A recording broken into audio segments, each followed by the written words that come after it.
2000 সালের কিছু বাস্তব চিত্র দেখাবো আপনাদেরকে। অনেকেই হয়তো জানেন না কেমন ছিল সেই ভয়াবহ দিনগুলি।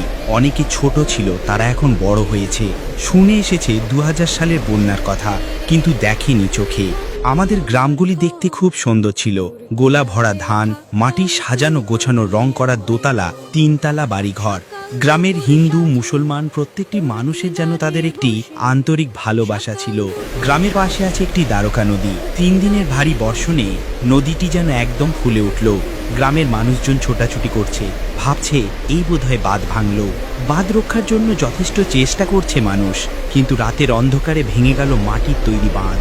মাঠের উপর দিয়ে ভাসাতে ভাসাতে গ্রামে ঢুকে পড়ল বন্যার পানি। মানুষের মধ্যে শুরু হয়ে গেল হইচই। সবাই যেন পালানোর চেষ্টা করছে বাড়ি ছেড়ে। কেউ আবার পাশে থাকা পুরাতন পাকা বাড়ির ছাদে উঠছে একটু ঠাঁই নেওয়ার জন্য। একের পর এক ভেঙে পড়ল গ্রামের সুন্দর সুন্দর মাটির ঘরবাড়ি। মানুষের বুক ফেটে গেল, চাপা পড়ল সারা জীবনের জমানো পুঁজি। বাড়ির সাথে এদিকে বন্যার পানির স্রোতে গ্রামের দিকে ভেসে আসছে কত গরু, মহিষ, হাঁস, মুরগি, বাড়িঘর, এমনকি জীবিত এবং মরা মানুষ।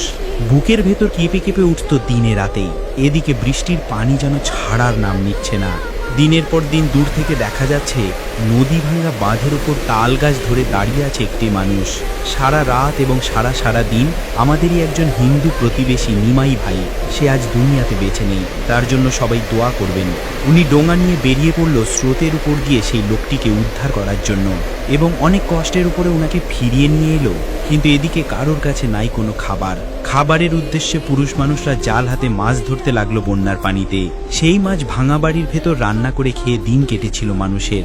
3 দিন পর থামলো বৃষ্টি এবং আস্তে আস্তে নেমে গেল বন্যার পানি। ভেঙে যাওয়া বাড়ির চাল সরিয়ে নতুনভাবে শুরু করলো জীবন। গ্রামের মানুষ কিন্তু কারোর কাছে নাই খাবার, গায়ে নাই পোশাক। কদিন পর সরকারের দেওয়া খাবার পৌঁছালো গ্রামের মানুষের কাছে, মাইলো আর গুড়ের টিন। লুথার কোম্পানির লরি ভর্তি বস্তা বস্তা পুরাতন জামা কাপড় পৌঁছে দিল গ্রামের মানুষের কাছেই। গ্রামের মানুষ তখন খুব খুশি।